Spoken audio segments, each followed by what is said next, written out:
Guys, to be honest with you, I never knew in South Africa when you're working for the government, you're working for the department of what as a minister.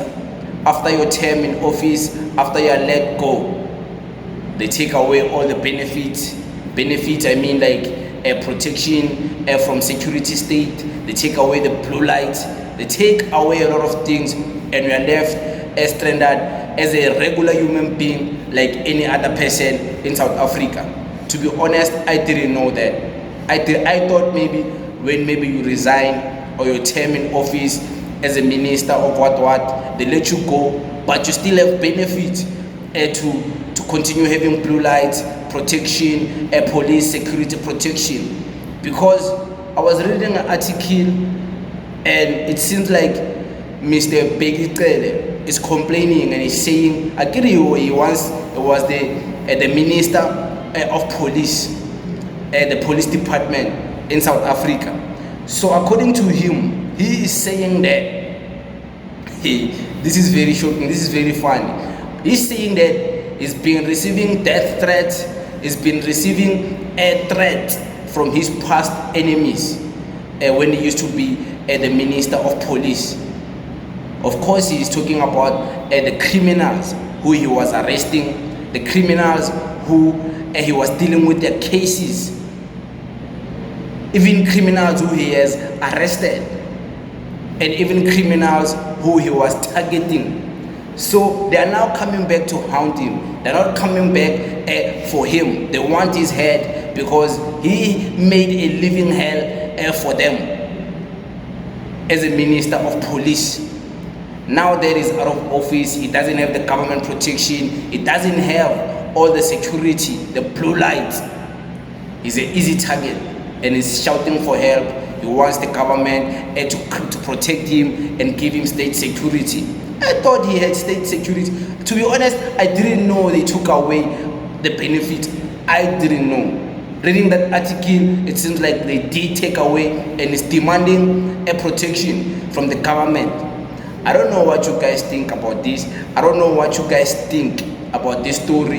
If you don't believe me, you can go online and search Mr. Bheki Cele, former police department, former minister of police department, Bheki Cele, seeking for government state protection. You can search it. The story will appear. Articles will appear. I'm not making this up. So, what do you guys think? Do you think ministers, usually ministers of departments like police, because these are departments where you deal with gangsters, you deal with people who are very wanted and dangerous people who commit crimes, people who don't mind to kill anyone anytime.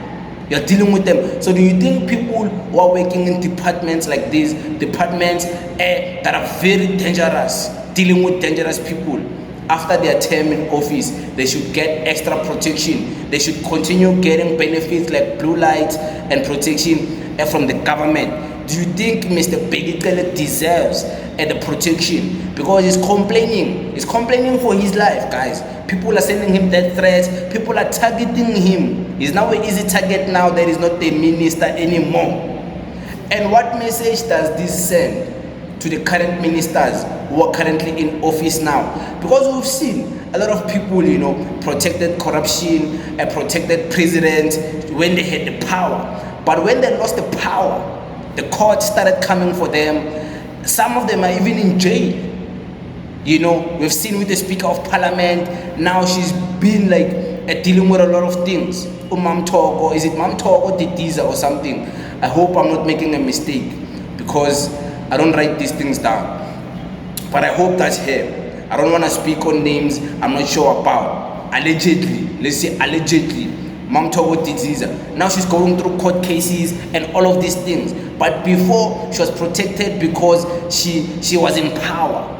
She had all the protection. But now that she stepped down from the Speaker office, now they're coming for her. So, what message does it send to people who have power, working in government, people who are still longing for more power in the future, people who want to be in government offices, having all the power to make all the decisions? Should you stay humble Should you create enemies, unnecessary enemies to be precise? Should you do that? Should you focus on just doing your job, but doing your job like Mr. Bheki, him doing his job, he had to step on people's foot, and people who are talking about gangsters, people who are very dangerous, criminals, he had to step on their shoes. He doesn't have a choice. He didn't have a choice. He had to do it because he was entrusted with that power to make the harsh decisions to arrest criminals, but now he's out of power and he's a weaker target, he's a weak link, and they want him.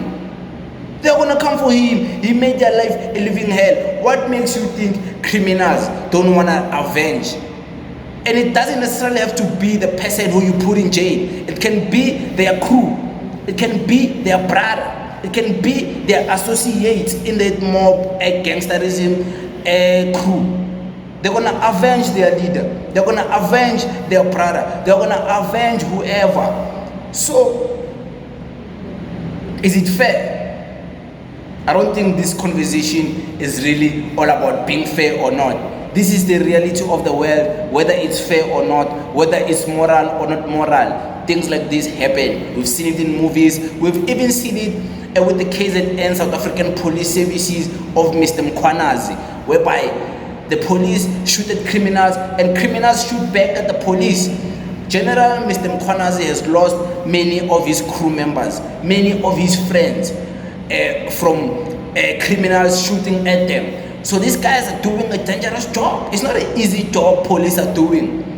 And usually police who are determined to dealing with crime, dealing with corruption, arresting people who are doing bad things, they're gonna step on people's shoes, whether we like it or not. We've seen it in movies, we've seen it everywhere. In reality, it happens.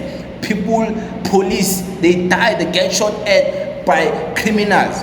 Now we see Mr. Bheki crying for help, state protection, and things like that. But the question is, does he deserve to get the protection?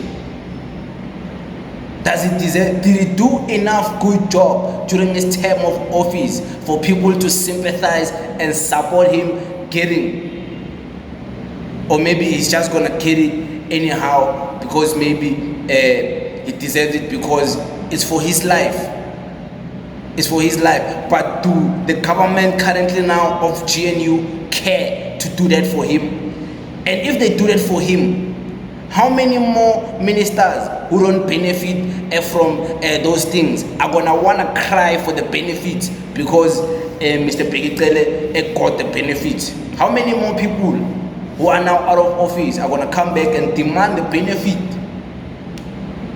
But it is what it is. This is just to create a conversation, a discussion, to teach each other. There's no conclusion in this matter. I don't know what the government will do. I don't know what Mr. Bheki should do.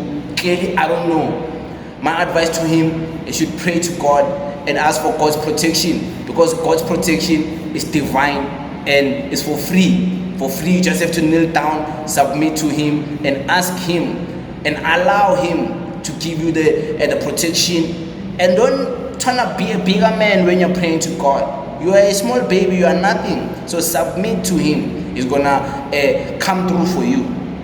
But it is what it is. We thank you very much. Tango.